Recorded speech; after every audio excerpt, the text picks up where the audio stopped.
እኔ ካንቺ ውጭ ሌላ አለምልም እያለ ቡራዬ እንግዲህ ለቅመምዬ እየዘፈነ ጸጉር ቤት ነው ያለው። እንደምታዩት ፏፈሽ ብሎ ጉዞ ወደ ቅምጥሌ ሊሄድላችሁ ነው ማለት ነው። ዛሬ መቼም እንደማታሳፍሪው ተስፋ እናደርጋለን። እንደዚህ ፏፈሽ ብሎ እንግዲህ ይሄ ሁሉ መዘነጥ ይሄ ሁሉ መኳኳል ላንቺ ነው፣ ለሌላ ለማንም አይደለም። እየነገረች ነው እኔ ካንቺ ውጭ ሌላ አለምድም። አብረን ችግራችን እናስተካክል፣ ነገሮችን አብረን እንጋፈጥ። የኔ ቅመም እኔ እናንቺ አንድ ላይ ስንሆን ፍቅራችን ያስቀናል፣ እባክሽ ተረጅኝ እያላት ነው። እንግዲህ ቅመምዬ ደግሞ ያው ለራሷ ትንሽ ጊዜ ስለሚያስፈልጋት ነው እንጂ የምር ባንተ ጨክና አይደለም። ቡቡዬ ተረጋጋ፣ በቃ አይዞህ፣ አትጨክንም ባንተ። ግን ደግሞ ትንሽ ትረጋጋ። አንደኛ እዩ ቤት መታ እቃዋን ምናምን ነገር እንደዛ ስላረገች ያ ራሱን የቻለ ብስጭት ያመጣል። ምክንያቱም ማንም ሰው የሰው ቤት ገብቶ ፎቶ ማውረድ፣ ሻንጣ መሰብሰብ፣ ልብስ ማዘጋጀት ይሄ ተገቢ አይደለም፣ ነውር ነው። እንደውም እንደጠበቅናት አይደለም፣ ተረጋግታለች። ያው አንተን ከቤት ብታስወጣህም ሌላ ችግር ራሱ አለመፍጠሩ አንድ ነገር ነው። ምክንያቱም ቤቷ መደፈር የለበትም። እንደነገረችህ አንተ ወንድ ነህ፣ ለሴት ልጅ አቅም አያንስህም፣ ውጭ ከቤት ብለህ ጭራሹንም ከበር ላይ ማስወጣት ትችል ነበረ።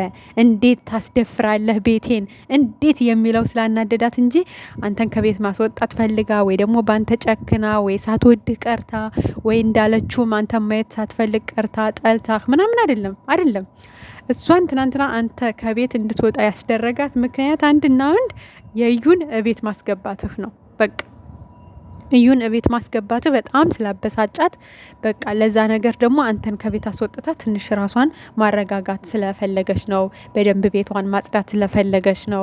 በደንብ ክፍሏን አጽድታ ቤቷን አስተካክላ ነገሮችን በቃ አለ አይደለ ተረጋግታ ከራሷ ጋር ሆና ማሳለፍ ስለፈለገች ነው። ምክንያቱም እልህ ውስጥ ስለሆናችሁ ሁለታችሁም እዛ ከምትጨቃጨቁት ያው እንደውም አልተናገረችም ቡቡዬ ማለት እንደውም እዩን እንደማስገባትህ ደህና ናት፣ ተረጋግታለች፣ ተመስገን ነው ማለትም ይቻላል። በቃ ግን ያው አንዳንዴ አንተ ሞጣ ማለት ጥሩ ነው፣ እሷን ብቻዋን ጊዜ ማሳለፏ ጥሩ ነው። ምክንያቱም አዛው አንድ ላይ የሆነ ያልሆነ ቃል ከምትነጋገሩት አንዳንዴ ረጋ ለማለት ትንሽ ወጣ ማለት ጥሩ ነው እና ጥሩ ነው።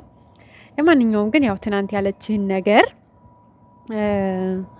በቃ አለ አይደለ ከምር እንዳትወስድባት ማለት ነው። ቅመምዬ እንግዲህ ስትናደድ ብዙ ነገር ትናገራለች።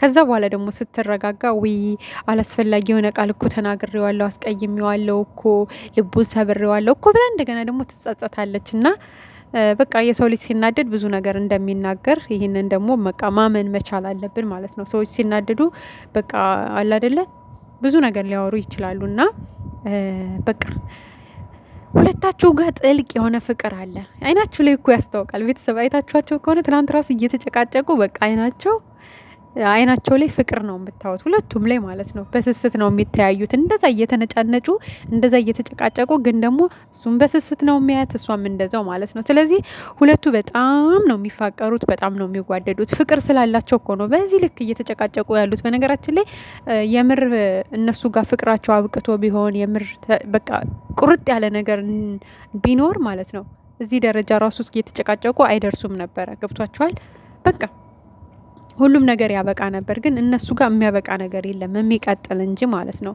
ምክንያቱም በብዙ ነገር ተሳስረዋል፣ በቤተሰብ ተሳስረዋል። በቃ ራሳቸው ብዙ የሚያስተሳስር ነገር አላቸው እንደምታዋቸው። ከዛ በመቀጠል ደግሞ በጣም ብዙ ተመልካቻቸው አሁን ለምሳሌ ብሩኬ 300 ምናምን ነው፣ ሀይሚ ወደ 300 ልትገባ ነው። ጠቅላላ ወደ 600 ሺህ ቤተሰብ አላቸው። ያ ሁሉ ቤተሰቦቻቸው ደግሞ አንድ ላይ እንዲሆኑ ይፈልጋሉ። የእነሱን ፍቅር ነው የሚፈልጉት፣ የእነሱን አንድነት ነው የሚፈልጉት። ስለዚህ እናንተ በብዙ ነገር የተሳሰራችሁ ናችሁ ማለት ነው። ገና ባልተወለዱት ልጆች እንኳን የተሳሰራችሁ ሰዎች ናችሁ። ስለዚህ እናንተ አትለያዩም፣ መቼም አትለያዩም። አለቀ። ለምን ጠላት ደስ ይበለው እንዴ? የእናንተ መለየት እኮ አንዳንዶቹ ማለት ነው የምር ሰፍ ብለው ነው የሚጠብቁት። ልክ ይሆናል አይደለ? ኧረ በስመ አብ ግን ትዝብት ነው ትርፉ። የምር ሰው ይታዘበናል የማይሉ ሰዎች ራሱ አሉ። ማለት እንደዚህ አደባባይ ላይ ወጥተው የማይሆን ቃላት የሚናገሩ ምናምን እና ትናንት ራሱ ፖሊስ አምጥቼ ነው ማስወጣ ምናምን ስትል ሀይሚ ማለት ነው በቃ አንዳንድ ሰዎች የምር መስሏቸው ደስ ያላቸው ሰዎች አለ። ጀግና፣ እንደዚህ ነው ማድረግ ያለብሽ፣ ልክ ነሽ፣ ትክክለኛ ውሳኔ ነው የሚሉ አሉና አንዳንዴ በሳቅ ነው የሚገሉኝ። የምር ቂል ናችሁ በቃ እናቴን። እና እሷ አንደኛ ለማስተማር እናንተ የምትሉትን ልክ በቀደም እዛ ጋር ተሰቅላችሁ ያላችሁትን እዚያ ጋር ደገመችሁ ማለት ነው። እና ተናግራለች እኮ እናንተ የእናንተን ሀሳብ ነው ማራምደው፣ አሁንም ወደፊትም የእናንተን አላማ እያሰከውላችሁ ነው እኮ ነው ያለችው። ገብቷቸዋል። እናንተ የምትናገሩትን እዛ ጋር ሄዳ ትሰራዋለች። እና ሪል እንዳይመስላችሁ የምር ማለት ነው። ምክንያቱም እኛ ያለ ነው ሚዲያ ላይ ነው። በችግሯም በደስታዋም ጊዜ ልንደርስላት አንችልም። ውቡ ደግሞ ያለው አጠገቧ ነው። በችግሩ ሀይሚ የሆነ ነገር ሆነች ብትባል በሮ ቀድሞ ነው ደርሶ የምታገኙት ማለት ነው። ልክ አሁን በቀደም እቃ ልወስድ ልሄድ ነው አለች አይደለ? ቀድሟት ቤቱ ነው የተገኘው። ስለዚህ ወይ አብረው ነው የመጡት እና እንዳትሸወዱ ማለት ወዳጅ እንዳታጡ ማለት ነው። በቃ ትክክለኛ ወዳጅነታችሁን አሳዩ። ተለያይቶ በማይለያይ ሰው ውስጥ ጣልቃ አትግቡ። ከቻላችሁ ጥሩ አስተያየት ብቻ ስጡ። ከዛ ውጭ ግን የሚያለያይ የሚያቃረን ምናምን ነገር ባትናገሩ ጥሩ ነው። ምክንያቱም ትዝብት ነው፣ ትርፉ ትዝብት ነው። እነከሌ ወዳጅ ነበሩ የሚመስሉ ለካ እንደዚህ አይነት ሰው ናቸው።